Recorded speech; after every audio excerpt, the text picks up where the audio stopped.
A follow-up now at 5:30. A man sentenced today to 20 years in the death of his friend called the crime a tragedy that did not have to happen. Tremayne Johnson was the last of 3 defendants to learn his punishment for the 2015 murder. Investigators found the body of Donta Williams in a Suffolk lake after his family searched for weeks. 10 on your side's ERIN Kelly has spent months tracking developments in the case and was in court for an emotional final day. ERIN. Well, after Johnson learned his sentence, he turned around, apologized to the victim's family, and cried as he told his own family he loved them. His mother wept in her seat. She didn't agree with him taking the plea deal, but told me outside court that today, justice was served. Prosecutors say 22-year-old Donta Williams was discarded like a piece of trash. His body left in a Suffolk lake for nearly 6 weeks while his family searched for him, stricken with worry. In the end, 3 men would be found guilty of the murder that unfolded near a DOD complex in 2015.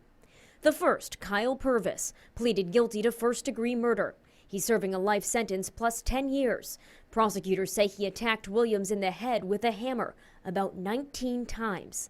The second, Nathaniel McCoy Jr., took the case to trial and admitted he wrapped a wire handsaw around the victim's neck. A jury found him guilty of murder. He's been sentenced to 2 life terms plus 15 years and plans to appeal.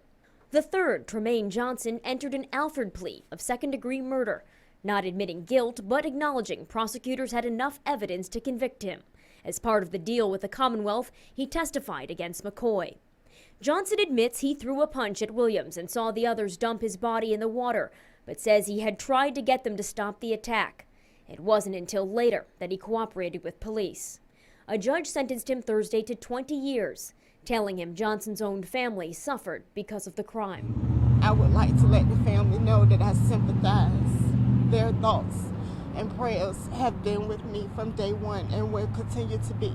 Johnson's mother testified her son wasn't raised to behave in such a way. I know that we can't bring back the loss of their son or their family member. And I ask that God has mercy on each and every one of them. Now, the members of the Williams family who attended prior hearings couldn't be there today, so prosecutors spoke on behalf of them. The fiance, who now suffers from severe depression, the grandmother, who now has no one to take care of her anymore, and the family pastor, who can no longer bring himself to lift a hammer without thinking about that crime. ERIN Kelly, 10 on